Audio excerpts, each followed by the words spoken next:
الحمد لله نحمده ونستعينه ونستغفره ونؤمن به ونتوكل عليه ونعوذ بالله من شرور أنفسنا ومن سيئات أعمالنا من يهده الله فلا مضل له ومن يضلله فلا هادي له وأشهد أن لا إله إلا الله وحده لا شريك له وأشهد أن سيدنا وسندنا ونبينا ومولانا محمدا عبده ورسوله صلى الله تعالى عليه وعلى آله وأصحابه وبارك وسلم تسليما كثيرا اما بعد. یہ حضرت حکیم الامہ قدس اللہ تعالیٰ سرہ نے ارشاد فرمایا کہ ایک دستور العمل ایسا بتلاتا ہوں کہ اس سے ایسے جرائم خفیف ہو جائیں گے. وہ یہ کہ اس میں دو برتاؤ کرنے چاہیے. ایک تو یہ کہ ہر روز توبہ کیا کریں. اب تو یہ غضب ہے کہ لوگ توبہ کی حقیقت نہیں سمجھتے. توبہ کی حقیقت یہ ہے کہ جو کچھ کیا اس پر پچھتائے اور دعا کریں کہ اے اللہ مجھے معاف فرما دیجئے، مواخذہ نہ کیجیے. تو یہ کیوں نہیں کرتے؟ کیا ایسا کرنے سے نوکری سے موقوف ہو جاؤ گے؟ ہرگز نہیں. دوسرے یہ دعا کیا کرو کہ اللہ کوئی دوسری سبیل میرے لیے نکال دیجیے. تو اس میں یا تو کوئی سبیل نکلے گی، اور جو کوئی دوسری سبیل نہ نکلے تو یہ شخص شرمندہ گناہگاروں کی فہرست میں تو لکھا جائے گا، جری گناہگاروں کی فہرست میں نہیں لکھا جائے گا. اور یہ توقع آپ میری ہی زبان سے سنیں گے.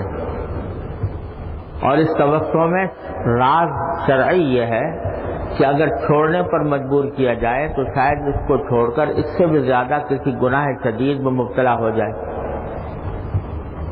تو یہ توقع در حقیقت بلاؤں کو دفع کرنے کے لیے ہے، اور میں کفر سے بچاتا ہوں.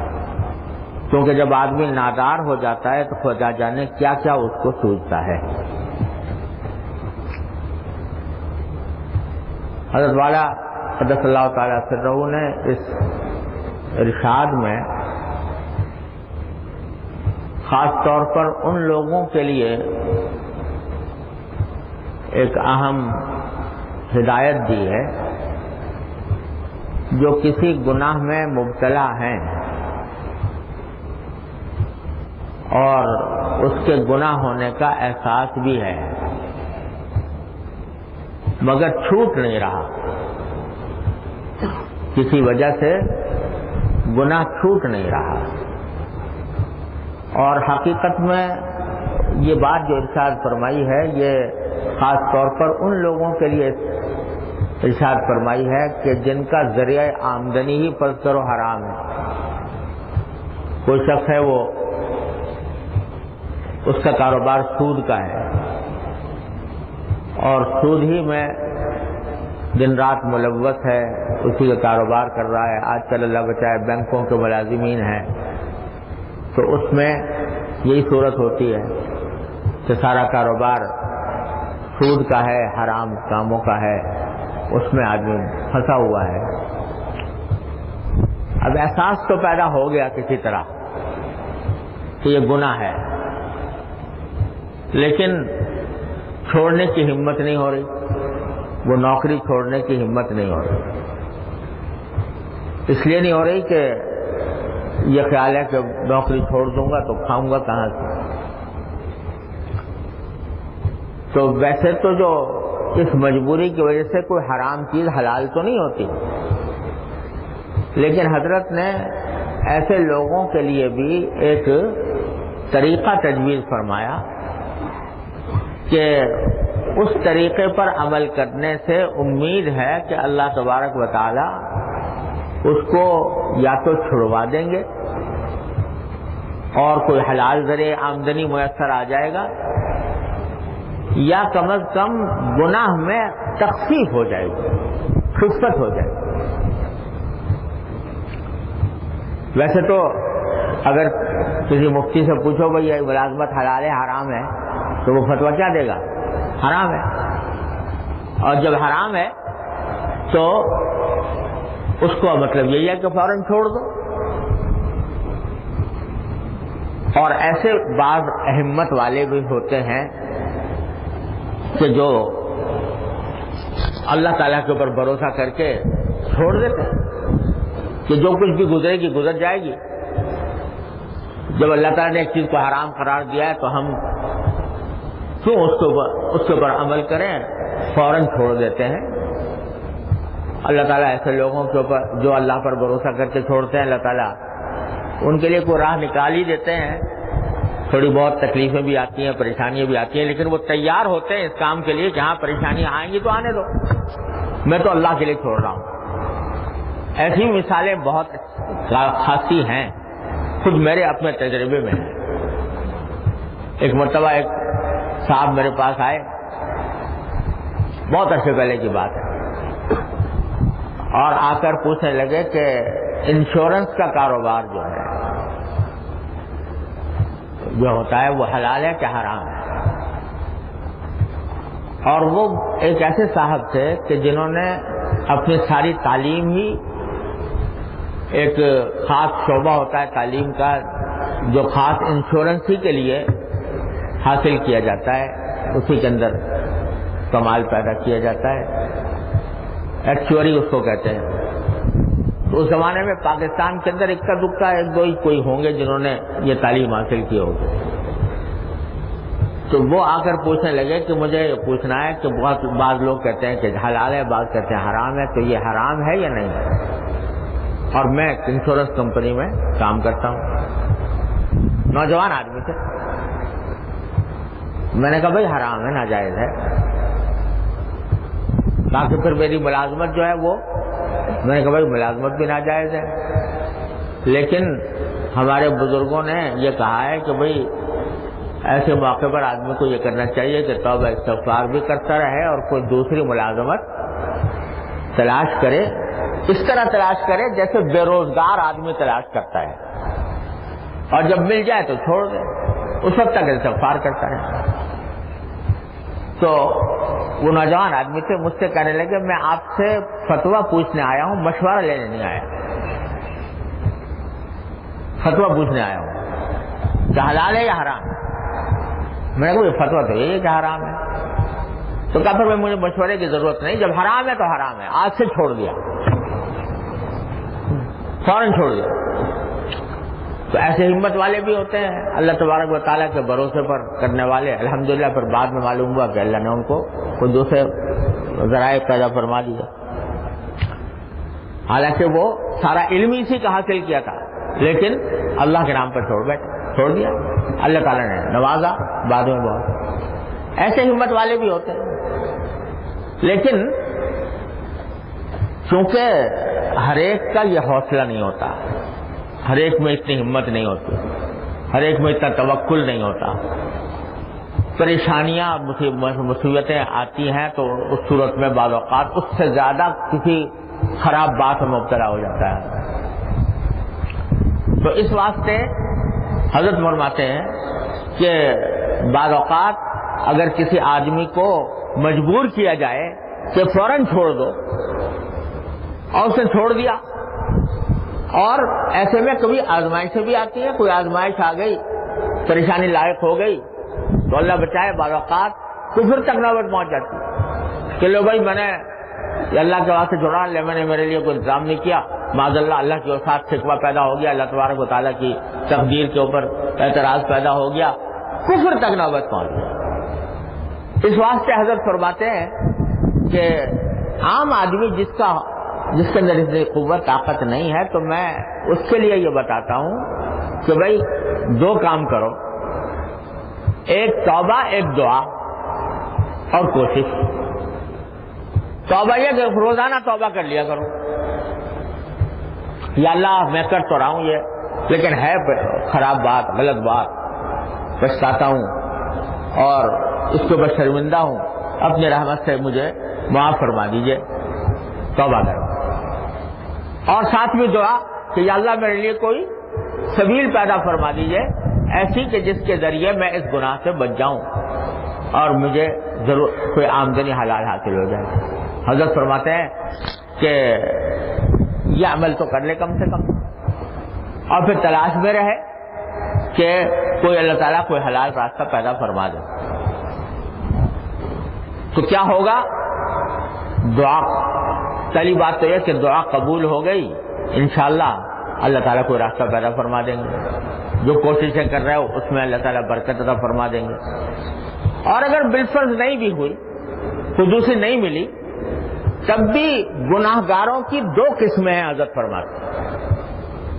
ایک گناہ گار وہ ہے جو جری ہے, ڈھٹائی کے ساتھ کر رہا ہے, اس کو گناہ کے گناہ ہونے کا احساس نہیں, گناہ کے اوپر کوئی شرمندگی نہیں, اور اللہ تعالیٰ کی طرف رجوع نہیں.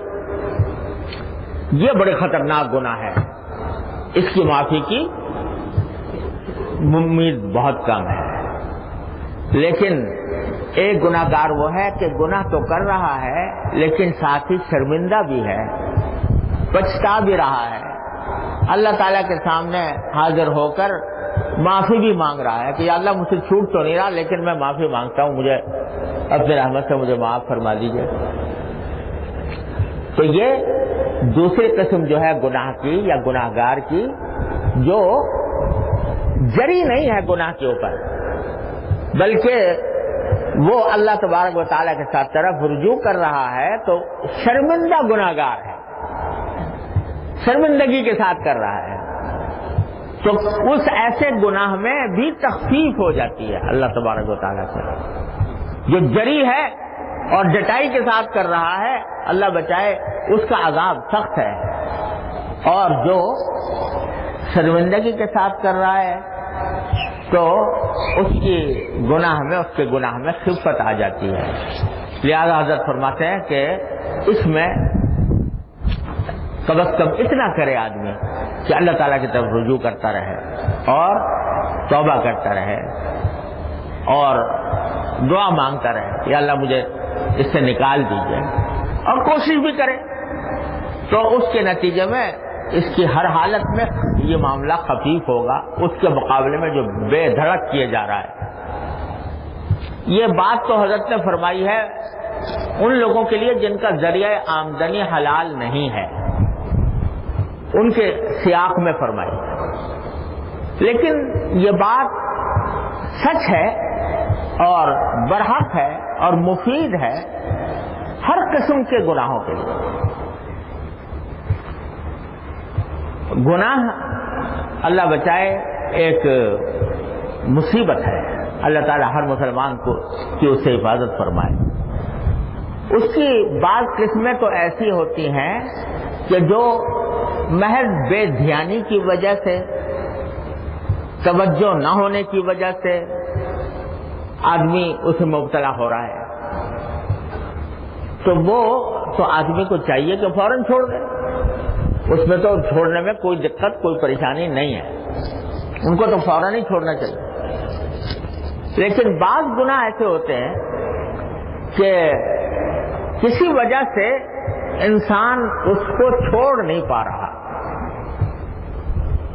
کوشش بھی اپنی ٹوٹی پھوٹی کوشش بھی کرتا ہے, اس پر شرمندہ بھی ہے, چھوڑنا بھی چاہتا ہے. تو اس کے لیے بھی حضرت فرماتے ہیں کہ یہ طریقہ مفید ہے کہ روزانہ توبہ کیا کرے, روزانہ استغفار کرے, اللہ تبارک و تعالیٰ کی بارگاہ میں حاضر ہو کہ اللہ مجھ سے چھوٹ نہیں رہا, اپنی رحمت سے مجھے معاف فرما دیجیے اور مجھے آئندہ چھوڑنے کی توفیق بھی عطا فرمائے. اپنی طرف سے کوشش بھی میں بھی لگا رہے, عزم بھی کرے, ارادہ بھی کرے کہ آئندہ نہیں کروں گا, لیکن ساتھ ہی اللہ تعالیٰ کی طرف رجوع بھی کرے.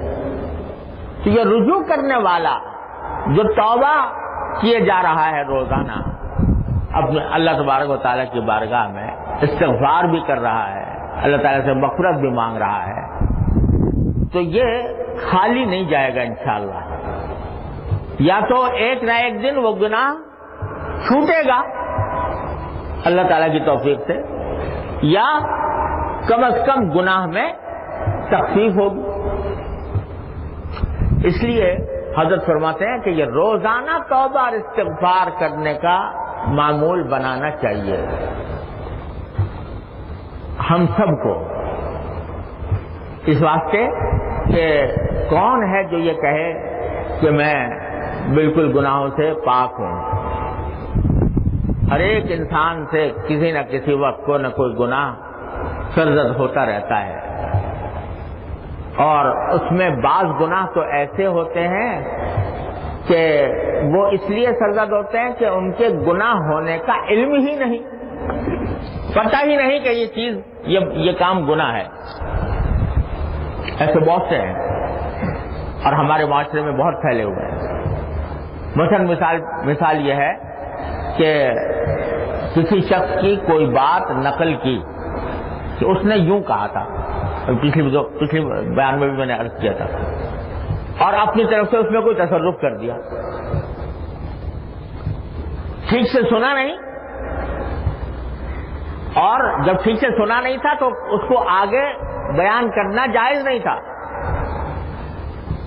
آپ نے وہ ٹھیک سے نہ سن کر جو کچی پکی بات سنی تھی اس کو اپنی طرف سے اپنے الفاظ میں اس طرح کہہ دیا جو کہنے والے کی منشا کے خلاف تھا، اب دوسرے سے نقل کر دیا، فلاں شخص تو یہ کہہ رہا تھا۔ اب آپ نے یہ جو بات کہی اس میں کئی گناہ جمع ہو گئے۔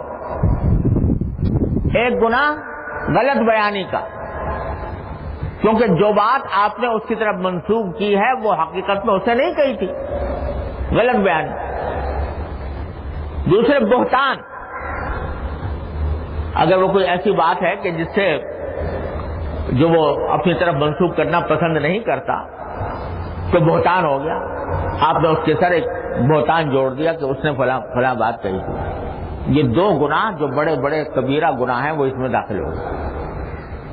اور دن رات یہ ہوتا ہے کہ ہم لوگ کسی کی بات سن کر اس کو بعین ہی نقل کرنے کے بجائے اس کو اس طرح نقل کرتے ہیں جس سے اس کا مفہوم ہی بدل جاتا ہے، اور پتہ بھی نہیں ہو رہا کہ گناہ کر رہے ہیں،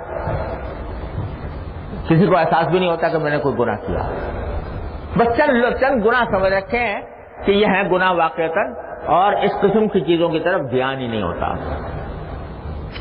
تو بہت سے گناہ تو ایسے سرزد ہوتے رہتے ہیں جن کا پتہ ہی نہیں، علم ہی نہیں کہ یہ گناہ ہے، اور بعض ایسے ہیں کہ جن کے گناہ ہونے کا علم تو ہے مگر احساس ہی نہیں، کیونکہ زندگی بگٹک دوڑی جا رہی ہے غفلت کے عالم میں، کوئی پرواہ نہیں کہ کیا میں کہہ رہا ہوں اور کیا میں عمل کر رہا ہوں، اس کی طرف دھیان نہیں، توجہ نہیں، اس کی وجہ سے وہ گناہ سرزد ہو رہے۔ اور رات کو جب سونے کے لیے جاتے ہیں تو کوئی ہی اللہ کا بندہ ایسا ہوتا ہوگا جو جائزہ لیتا ہو کہ آج کے سارے دن میں نے جو عمل کیے ان میں کوئی گناہ ہوا یا نہیں ہوا۔ جب بستر پہ گئے سو گئے، کل کا دن گزر گیا، اسی طرح اگلا دن آ جائے گا اور اسی غفلت کے عالم میں گزر جائے گا، اسی طرح سو جائیں گے، اسی طرح چلے جائیں گے۔ دھیان نہیں، توجہ نہیں، فکر نہیں کہ میں نے آج سارے دن میں کیا گناہ کیے تھے، اس کی طرف بھی کوئی خیال ہی نہیں۔ اگر کسی کو فکر ہوتی، اللہ تبارک و تعالیٰ کے سامنے جواب دہی کا احساس ہو، تو وہ رات کو کم از کم سونے سے پہلے سارے دن کا جائزہ لے کے دیکھے تو صحیح کہ آج میں نے صبح سے لے کر شام تک جو زندگی گزاری ہے کس حالت میں گزاری ہے، اس میں کیا بات کہی ہے وہ جائز تھی یا ناجائز تھی، کیا عمل کیا ہے وہ جائز تھا یا ناجائز تھا۔ تو چونکہ فکر نہیں ہے لہٰذا گزرے جا رہے ہیں ایسے ہی۔ تو بہت سے گناہ ایسے ہیں، اور بعض وہ ہیں کہ جن کے گناہوں کا احساس ہے مگر ہمت نہیں ہو رہی چھوڑنے کی۔ ان سب گناہوں، ہر سب طرح کے گناہوں کا حل یہ ہے کہ آدمی استغفار اور توبہ کی کثرت کرے۔ چلتے پھرتے اٹھتے بیٹھتے اللہ تعالیٰ سے استغفار کریں، یا اللہ میں آپ سے استغفار کرتا ہوں، معافی مانگتا ہوں جو کچھ بھی مجھ سے سرزد ہوا۔ اور نبی کریم، قربان جائیے نبی کریم سرور دو عالم صلی اللہ علیہ وسلم کی تعلیمات کے، کہ آپ نے ایسی ایسی باتیں تعلیم و تلقین فرمائی ہیں ہمارے لیے کہ اگر واقعی عمل کر لیں تو ہمارے دل درد دور ہو جائے۔ جہاں استغفار سکھایا کہ اللہ تعالیٰ سے معافی مانگو، توبہ کرو، وہاں استغفار کے ایسے الفاظ بھی تلقین فرمائے کہ جس سے سارے گناہوں کا احاطہ ہو جائے۔ مثلا کیا فرمایا کہ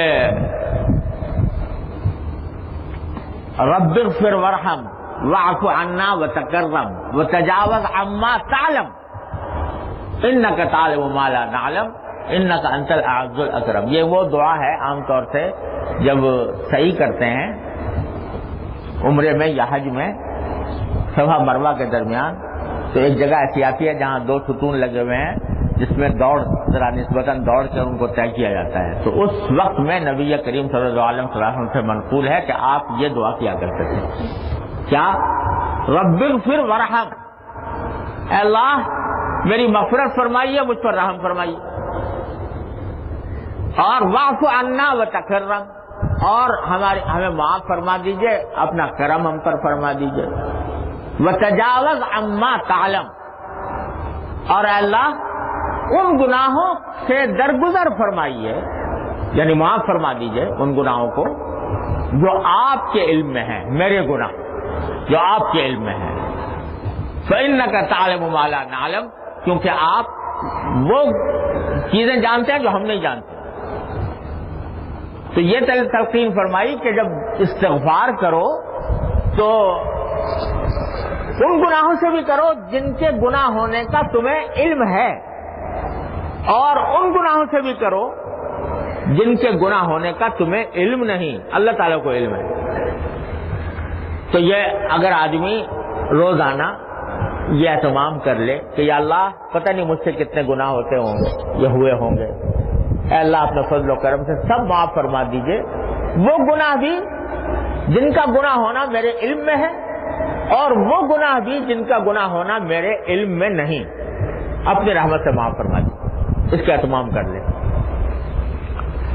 تو کیا ہوگا کہ اللہ تبارک و تعالی کی رحمت سے امید ہے کہ اس سے وہ قبول بھی ہوں گے، معافی بھی ہوگی اللہ تعالیٰ کی طرف سے، اور پھر آئندہ بچنے کی انشاءاللہ توفیق بھی ہوگی۔ یہ اس میں ایک عجیب راز ہے، اور میں راز وہ اپنے بزرگ سے کے عمل سے کچھ اندازہ ہوا۔ یہ جو حضرات جن حضرات کو اللہ تبارک و تعالیٰ اصلاح خلق کے لیے سن لیتے ہیں، اللہ تعالیٰ ان کی باتوں میں تاثیر بھی عطا فرماتا ہے۔ تو ہمارے بزرگ تھے جن کا میں بار بار آپ سے کبھی کبھی ان کا ذکر کیا کرتا ہوں، حضرت بابا نجم حسن صاحب رحمۃ اللہ علیہ، اللہ تعالیٰ ان کے درجات بلند فرمائے۔ وہ اپنے چھوٹے سے حجرے میں بیٹھے رہتے تھے کمرے میں، نہ کوئی حلقہ درس تھا، نہ کوئی حلقہ مریدین تھا، وہاں بیٹھے رہتے تھے، لیکن لوگ آتے تھے حضرت کی خدمت میں۔ تو جو ایک مرتبہ آ گیا تو اس کو کچھ نہ کچھ بات کان میں ڈال دیتے تھے۔ تو ایک صاحب ایک مرتبہ ایک نوجوان تھا، بالکل آزاد قسم کا، جیسے آزاد نوجوان ہوتے ہیں کہ کسی کوئی فکر ہی نہیں ہے، آخرت کی بھی فکر نہیں، دین کی بھی فکر نہیں، ہو سکتا ہے نماز روزے کی بھی فکر نہ ہو، آزاد آدمی۔ وہ آ گیا کسی مقصد سے، کوئی صاحب حضرت کے پاس آئے تھے، شاید غالباً ایسا ہوا تھا کہ وہ اپنا قلم ولم چھوڑ گئے تھے، کوئی حضرت کے پاس آئے تھے اپنا قلم چھوڑ گئے تھے، اپنے بیٹے کو بھیج دیا یا کسی نوجوان کو بھیج دیا کہ جا کے وہاں سے میرا قلم لے آؤ۔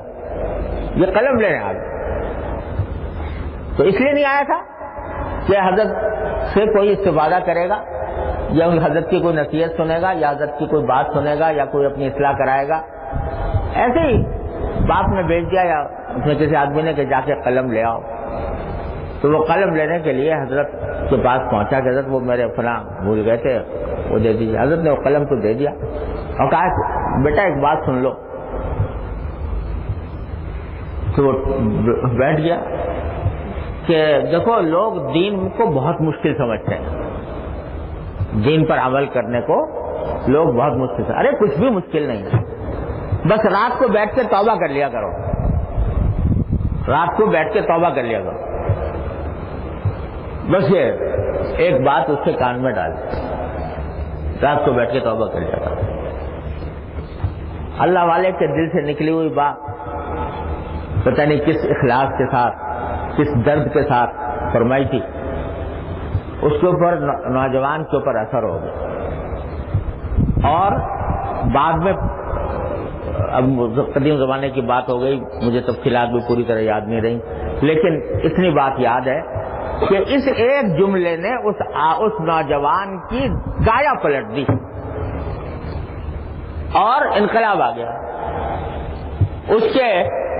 اس نے پتہ نہیں کس انداز سے حضرت نے یہ بات فرمائی ہوگی کہ اس کے دل میں اتر گئی، اس نے عمل کیا ہوگا اس کے اوپر، توبہ روزانہ کرتا ہوگا، اللہ تبارک و تعالیٰ کی بارگاہ میں حاضر ہوگا، بس اس کے نتیجے میں کایا پلٹ گئی، زندگی بدل گئی، اور دین کی فکر، دین کا احساس، دین کے اوپر عمل کی توفیق اللہ تعالیٰ کی طرف سے عطا ہوگا۔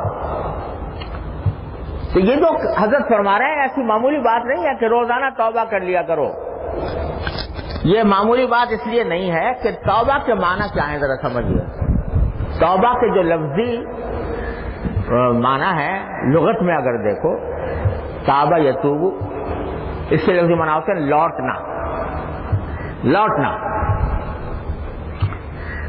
تو لوٹنے کے معنی ہوتے ہیں، لیکن توبہ کو توبہ اس لیے کہتے ہیں کہ بندہ جب اللہ تبارک و تعالیٰ کی طرف رجوع کرتا ہے تو اللہ تعالیٰ کی طرف لوٹتا ہے،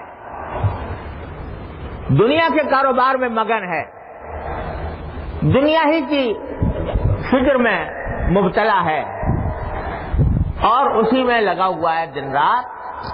جب اللہ تبارک و تعالیٰ سے توبہ کر رہا ہے، یا اللہ مجھے معاف فرما دیجئے، یا اللہ میرے گناہ بخش دیجئے، تو وہ لوٹ کے آیا۔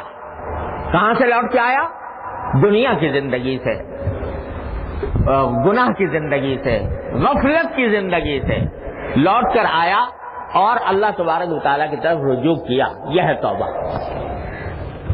تو جب اب توبہ کی جو شرائط ہیں وہ اپنی جگہ پر ہیں، تو یہ کہا گیا ہے کہ بھائی 3 چیزیں ہونی چاہیے، ایک تو کہ فوراً اس گناہ کو چھوڑ دے، دوسرے اس پر ندامت کا اظہار کرے، تیسرے آئندہ نہ کرنے کا عزم کرے، یہ اپنی جگہ۔ لیکن اگر فرض کرو کوئی ان سب باتوں سے ماورا ہو کر یہی کہہ رہا ہے کہ یا اللہ مجھے معاف فرما، یا اللہ مجھے معاف فرما، یا اللہ مجھے معاف فرما، یہ کہہ رہا ہے، تو یہ اس کو توفیق ہو رہی ہے اللہ تبارک و تعالیٰ کی طرف رجوع کرنے کی، اللہ تعالیٰ سے فریاد کر رہا ہے، اللہ تعالیٰ کی طرف لوٹ رہا ہے۔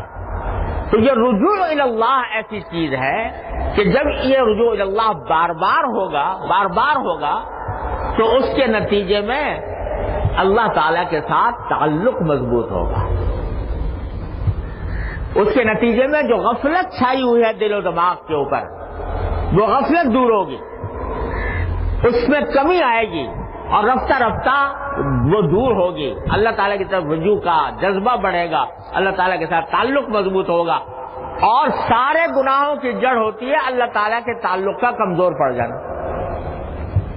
جب یہ تعلق مضبوط ہوگا تو اس کے نتیجے میں لازماً انشاءاللہ ایسا ایک وقت آئے گا کہ اس رجوع اللہ کے نتیجے میں، تعلق مع اللہ کی مضبوطی کے نتیجے میں وہ چھوڑ دے گا وہ اس گناہ کو چھوڑ دے گا۔ یہ اللہ تبارک و تعالیٰ کی سنت چلی آتی ہے۔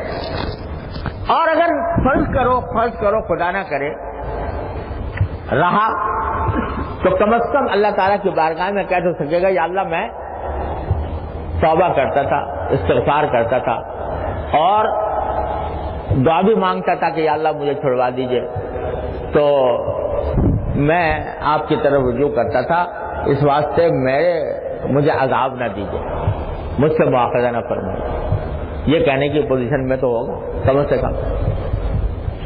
لیکن عادت اللہ یہ ہے کہ وہ پھر چھوٹتا ہی ہے۔ اسی لیے حدیث میں آیا، ایک حدیث ہے جو بڑی عجیب و غریب ہے، حدیث ہے ابو داؤد کی، کہ رسول کریم صلی اللہ علیہ وسلم نے ارشاد فرمایا کہ ما اصر من استغفر ولو عاد فی اليوم 100 مرہ، او کما قال صلی اللہ علیہ وسلم، کہ جو آدمی استغفار کر رہا ہو، استغفار کرنے کا عادی بنا ہوا ہو، مغفرت مانگ رہا ہو کثرت سے، تو وہ گناہ پر اصرار کرنے والوں میں شمار نہیں ہوتا۔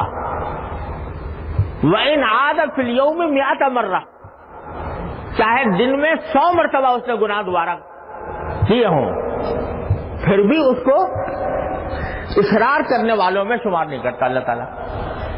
یہ در حقیقت یہ حدیث جو ہے تفسیر ہے اس آیت کریمہ کی، جس میں قرآن کریم میں اللہ تبارک و تعالیٰ نے ارشاد فرمایا وَالَّذِينَ إِذَا فَعَلُوا فَاحِشَةً أَوْ ظَلَمُوا أَنفُسَهُمْ ذَكَرُوا اللَّهَ فَاسْتَغْفَرُوا لِذُنُوبِهِمْ وَمَنْ يَغْفِرُ الذُّنُوبَ إِلَّا اللَّهُ وَلَمْ يُصِرُّوا عَلَى مَا فَعَلُوا وَهُمْ يَعْلَمُونَ۔ یہ قرآن کریم کی آیت ہے۔ کیا اللہ تعالیٰ کی رحمت کا عجیب و غریب بیان ہے اس آیت کریمہ میں۔ یہ بیان ہو رہا ہے ہم جیسے گناہگاروں کا، کہ یہ وہ لوگ ہیں کہ الذین اذا فعلوا فاحشۃ، اگر یہ کوئی بے حیائی کا کام کر بیٹھے، ظلموا انفسہم، اپنی جان پر ظلم کر لیا کوئی گناہ کر کے، الذین فعلوا فاحشۃ او ظلموا انفسہم ذکروا اللہ، تو گناہ کرنے کے بعد غفلت کی حالت میں بے دھڑک نہیں چلے جاتے، بلکہ پھر اللہ کو یاد کرتے، اللہ کو یاد کر کے فاستغفروا لذنوبہم، اور اپنے گناہوں کی معافی مانگتے ہیں۔ اور بیچ میں کیا خوبصورت جملہ متعارضہ فرمایا وَمَن يَغْفِرُ الذُّنُوبَ إِلَّا اللَّهُ، اور اللہ کے سوا کون ہے جو ان کے گناہوں کو معاف کرے۔ یہ جملہ متعارضہ بیچ میں کتنا خوبصورت طریقے سے اللہ تعالیٰ نے بیچ میں فرمایا وَمَن يَغْفِرُ الذُّنُوبَ إِلَّا اللَّهُ، اور پھر وَلَمْ يُصِرُّوا عَلَى مَا فَعَلُوا، اور جو کچھ کیا تھا انہوں نے گناہ کا کام، اس پر اصرار نہیں کرتے، یعنی سینہ زوری نہیں کرتے کہ اس کو صحیح ثابت کرنے کی کوشش کریں، اس کو کہیں کہ یہ تم ٹھیک ہے، یا اس کے بارے میں کوئی اس کا دھیان ہی نہ کریں۔ ابھی یصروا علی ما فعلوا وہم یعلمون، جانتے بوجھتے وہ اصرار نہیں کرتے۔ تو اس میں اللہ تعالیٰ نے بتایا کہ جو کبھی کبھی گناہ کر لیتا ہے، اس سے سرزد ہو گیا اور پھر اللہ کی طرف رجوع کر لیا، اس نے استغفار کر لیا، تو اللہ تعالیٰ نے ایسے لوگوں کو کی بھی فی الجملہ یہ تعریف کے پہلو میں ان کا ذکر فرمایا ہے، لیکن کہا کہ اصرار نہ کریں۔ اصرار کرنے کو فرمایا کہ وہ گویا وہ بہت بری بات ہے کہ اس کے اندر پھر اللہ بچائے معافی کی امید کم ہے۔ تو اس لیے اصرار بڑی خراب چیز ہے۔ حضور اقدس نبی کریم صلی اللہ علیہ وسلم نے اصرار کی تفسیر اس حدیث میں بیان فرمائی کہ جو بندہ استغفار کرتا ہوگا اور استغفار کا عادی بن جائے گا تو وہ اصرار کرنے والوں میں شمار نہیں ہوگا۔ ما اصر من استغفر، جو استغفار کرنے کا عادی ہے وہ اصرار کرنے والوں میں شامل نہیں۔ وَإِنْ عَادَ فِي الْيَوْمِ 100 مرہ، چاہے دن میں 100 مرتبہ کیے ہوتے۔ کیوں؟ وجہ اس کی یہی ہے کہ ٹھیک ہے گناہ تو کیا اس نے، لیکن پہلے تو یہ کہ سینہ زوری نہیں کی، دوسرا یہ کہ اللہ تعالیٰ کی طرف رجوع کیا، اللہ تعالیٰ کی طرف متوجہ ہوا، اپنے گناہوں پر نادم ہوا، اللہ تعالیٰ سے مغفرت مانگی، اللہ تعالیٰ سے تعلق قائم رکھا، اللہ تعالیٰ سے تعلق قائم رکھا، تو کیا ہوگا؟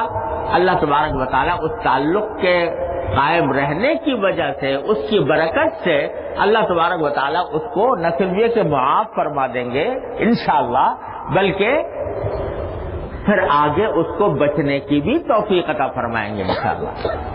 لہذا کیسی بھی حالت میں ہو استغفار مت چھوڑو، یہ مقصود ہے نبی کریم سرور دو عالم صلی اللہ علیہ وسلم، استغفار مت چھوڑو۔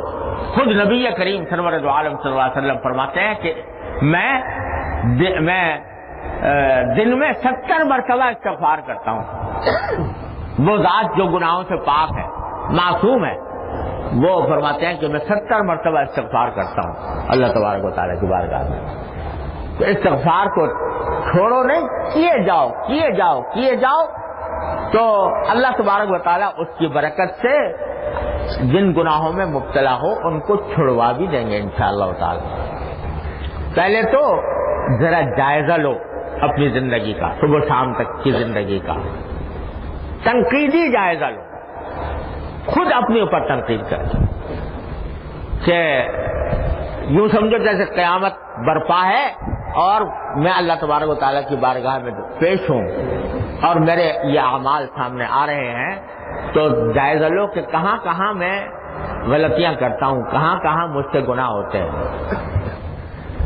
دوسرے لوگوں کی تنقید تو آدمی کو برداشت نہیں ہوتی، دوسرے لوگ اگر کہیں تو بہت آدمی کو برا لگتا ہے، لیکن دوسرے لوگوں کو چھوڑو، خود کر لو یہ تنقید، خود کر لو اپنے اوپر، یہ خود اپنا جائزہ لے لو، کہاں کہاں میری نگاہ بہکتی ہے، کہاں میری زبان بہکتی ہے، کہاں میرے کان بہکتے ہیں، کہاں میرے ہاتھ بہکتے ہیں، اور کس طرح میں گناہوں کا ارتکاب کرتا ہوں، اس کا ایک جائزہ لے لو، اور ان میں سے ہر ایک کا تصور کر کے استغفار کر لو اللہ تبارک و تعالیٰ کی بارگاہ میں، یا اللہ یہ گناہ ہو رہے ہیں، میں معافی مانگتا ہوں، اور اے اللہ میں یہ بھی آپ سے التجا کرتا ہوں کہ اپنے فضل و کرم سے مجھ سے یہ چھڑوا دیجیے، یہ کام کرتے جاؤ، تو کیا ہوگا کہ انشاءاللہ اللہ تبارک و تعالیٰ اپنی رحمت سے محروم نہیں فرمائیں گے۔ جب رجوع کر رہے ہو ان کی طرف تو پھر کیوں محروم کریں گے تمہیں؟ کوئی تم سے دشمنی ہے؟ ما یفعل اللہ بعذابکم ان شکرتم وآمنتم، اللہ تعالیٰ کیسے پیارے انداز میں فرما رہے ہیں، اللہ تمہیں عذاب دے کے کیا کرے گا، یہ قرآن کے الفاظ ہیں، عذاب دے کے کیا کرے گا اگر تم شکر سے کام لو اور ایمان سے کام لو۔ تو کوئی دیکھو، ایک فرض کرو ماں باپ ہیں اور ان کا بچہ شریر ہے، ایک شریر بچہ وہ ہے کہ جو شرارت میں غرق ہے، کبھی اس کو ماں باپ سے معافی مانگنے کی بھی توفیق نہیں ہوتی، اور ایک وہ ہے جو شرارت تو کرتا ہے، کچھ غلطیاں کرتا ہے، لیکن جب غلطی کرتا ہے ابا اماں سے آ کے معافی مانگتا ہے کہ جی مجھ سے آج یہ غلطی ہو گئی، مجھے معاف کر دو، مجھے معاف کر دو، کیے جا رہا ہے مگر ساتھ میں معافی بھی مانگے جا رہا ہے۔ تو کوئی باپ کوئی ماں ایسے بچے کو اس طرح دھتکارے گی نہیں، اس کو پیار سے محبت سے اس کے ساتھ معاملہ کرے گی، اور اگر اس کے بس میں ہے اس کی وہ عادت چھوڑانا، وہ چھوڑا دے گی۔ تو اللہ جل جلالہ جو ماں باپ سے کہیں زیادہ مہربان ہے، وہ اپنے استغفار کرنے والے بندوں کو اس طرح بے یار و مددگار نہیں چھوڑ سکتے، وہ ضرور انشاءاللہ اس کو توفیق عطا فرمائیں گے۔ تو اس کا وسیلہ بنا لو، استغفار کثرت سے کرنا۔ اسی لیے ہمارے بزرگوں نے جہاں جو معمولات بتائے ہیں ان میں استغفار کی ایک تسبیح بھی شامل ہے،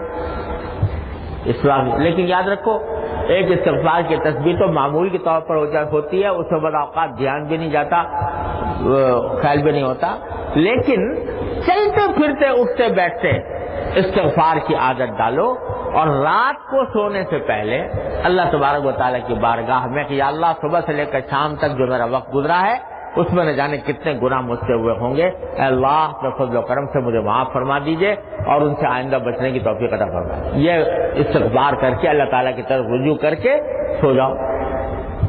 ہمارے حضرت فرماتے تھے کہ اس طرح کر کے سو گے، اگر بالفرض اسی حالت میں دنیا سے رخصت ہو گئے، اللہ تعالیٰ کے وہاں پہنچ گئے، انشاءاللہ سیدھے جنت میں جاؤ۔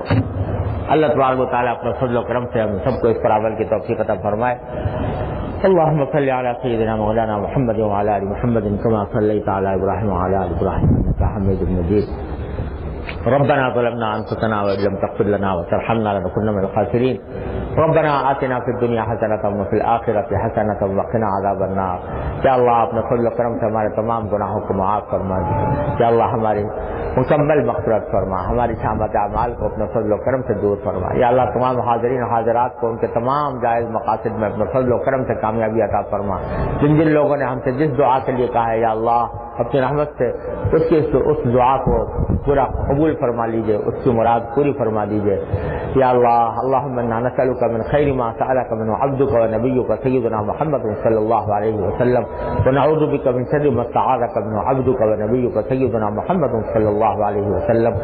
ربنا تقبل منا انک انت السمیع العلیم وتب علینا انک انت التواب الرحیم. وصلی اللہ تعالی علی خیر خلقہ سیدنا مولانا محمد وعلی آلہ واصحابہ اجمعین. آمین.